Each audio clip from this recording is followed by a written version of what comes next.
have got some light novels to recommend to you guys. Hello and welcome to That Light Novel Guy, and today I'm going to go over some of the light novels that I have been reading over the last few weeks, and I'm going to recommend them to you guys because we have had some fantastic, and I mean fantastic, reads over the last few weeks. Some new titles and some old favourites. So before we start, let me know in the comments, what have you guys been reading over the last few weeks and would you recommend them? And if you do like this, remember to like and subscribe. It really helps out the channel and gets more eyes on here. I have plenty more light novels coming at your eye peepers. So let's not beat around the bush and start looking at light novels, shall we? The first title we're going to talk about is Sentenced to be a Hero. The Prison Records of Penal Hero Unit 9004, and this was sent to me by Yen Press. And is it worth trying out? Actually, yes. Now I'm going to be perfectly honest, this lolly character here really put me off. As soon as I see a lolly character, I'm immediately getting red flags for a series, but this one was actually pretty good. Now first things first, you want to be reading constant battles. That's what you want. If you don't want that in a light novel, you're probably not going to have a great time because this is literally constant battles. So in this particular series, we follow a unit of people who have been sentenced to be heroes, and that basically means that you have been put onto the front lines and have to fight for survival. It is essentially a war light novel. It's interesting. I liked a lot of the things that was brought up, and to be honest, a lot of the characters were quite interesting. We had some quite unique characters and it really made the series stand out a little bit. Unfortunately, you don't get to know that many of the characters too well because they're pretty much instantly sent into battle. But if you want well-written battles, this one is going to be on your list. It is a fun title from start to finish. If you like battles, if you want slice of life, if you want character development outside of battles, you're probably not going to have it. I mean, it's a dark enough title. I like the concept of you basically being a criminal if you kill goddesses, or oh yeah, there's goddesses who basically are like the kind of the frontline champions who kind of bless these units into battle. If you kill one of them goddesses, you get sentenced to be a hero, which basically puts you on the front line and having to fight never-ending wars. Yeah, there's a bit of stuff to this one. There's quite a lot. I'm not going to get too into it because I think it's one that the more I talk about, the more I'll spoil. But if you want something a little bit similar to 86 or Tanya the Evil, where it's just constant battles, this one probably should be on your list.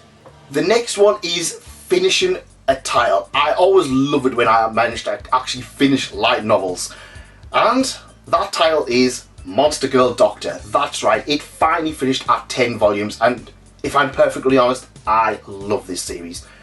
It's well thought out, it knows what it is, it knows it's an ecchi, stupid Monster Girl series, but it manages to pull out a lot of great content from that. We have this doctor who is, well, having to cure patients, and he works in a surgery with his assistant, the Lamia Safi, and of course he's got to cure all of these monster girls who have all of these various problems, and it's all very clinical and very much kind of like veterinary practice slash Dr. Blackjack kind of thing. It's good. It's a really fun one, and honestly this is one where I constantly hype it up. I always say it's worth trying out because, to be honest, it has been thought out quite well. In fact, in terms of fantasy light novels, this is one of the better ones in terms of how much they thought it out. They've made their own little world here, and it's not your usual copy-paste fantasy title that we see in so many light novels. There is a lot of great content out here, but it's got a lot of ecchi on top of it, so if you aren't into the ecchi thing, you're probably going to struggle. But if you don't mind it, make sure this one is on your list because it is worth trying out. A few months ago I read J.K. Haru is a sex worker in another world, and I loved it, to the point that I was so happy when I found a copy of J.K. Haru is a Sex Worker in Another World Summer. Now, J.K. Haru is a self-contained light novel. It starts and finishes. So what we have in Summer is, well, it's kind of a catch-up. It kind of goes into a little bit more of what the characters went on to do and what some of the other characters did. So this is a bunch of short stories focusing on this world, and it's very interesting. It's not as good as the standalone volume, but it is really good. If you want more from that world, you're gonna get it here. In fact, Haru herself barely appears. A lot of it does tend to be stuff revolving around these other characters, and it just makes the world just feel that little bit more fleshed out and unique. J.K. Haru is a very good series. It instantly jumped into my top 10 light novels of all time, and I have read a lot. I'm doing a video at the moment where I'm talking about every single light novel, and there's a lot, and I mean a lot. This is one of the best light novels I have ever read. Don't let the name put it off you. Try it out. It does focus on the sex worker aspect. That's not something that can be avoided. But don't skip out on it. This is a book for adults. This is an isekai done right. It's got a unique perspective. It also pokes fun at a lot of tropes in isekai. It is a very good series, and I will constantly hype it up. The next title I want to talk about is another one that I have just started, and again, I have not heard any about this one. I knew nothing about it except for the cover. Demon Lord 2099, Cyberpunk City Shinjuku.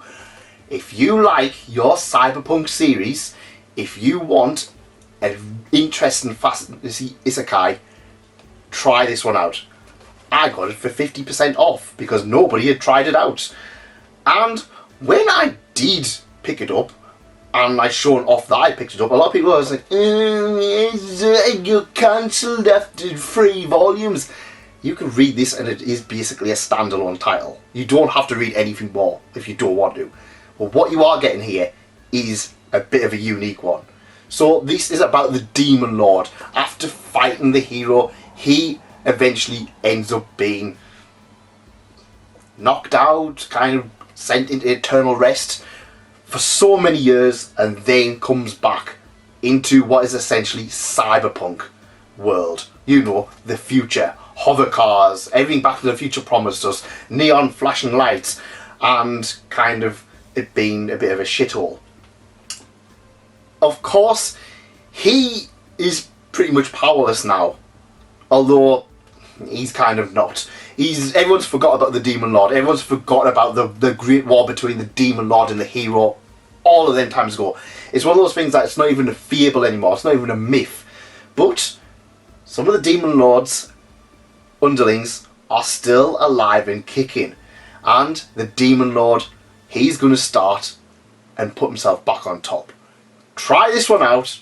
You can read volume 1 and not need to read any more. There is volume 2, and I believe volume 3 is out very soon. But try it out, because even in volume 1 there is a lot of great content here that you might have missed. There is a very good aspect of the hero who wins everything. What happens to the hero who defeats the Demon Lord? Well, what do you think would happen? He's instantly sent to fight another war, because you are the most powerful person on this particular side. Of course the kingdom are going to use you in any future wars.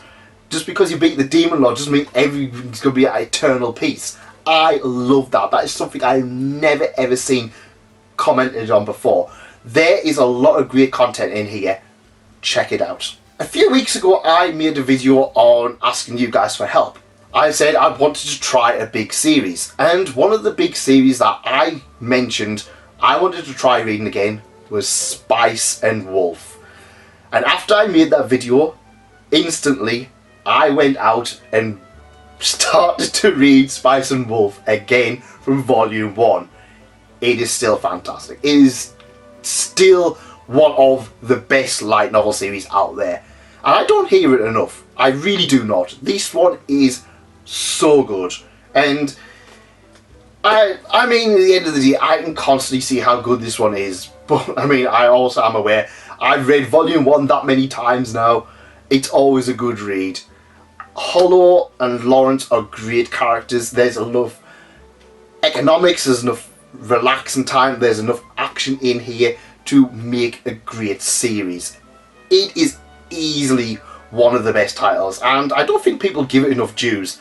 I mean, I remember when I first started reading light novels, and this one was constantly regarded as the best light novel. Now Monogatari and Classroom of the Elite and Mushoku Tensei are now regarded better, but in my opinion, this one is one of the best. And finally, we're going to talk about another series that I will always make time for, and I will always recommend you guys try it, because the anime did not give it its just desserts. Infinite Dendogram. This series is fantastic, and if you guys want a well-written world, tons and tons of interesting characters, a unique skill system very similar to titles such as Xenoblade, or maybe even One Piece or JoJo's with their whole Devil Fruit or stand users, and a world that just constantly expands, you want to read Infinite Dendogram.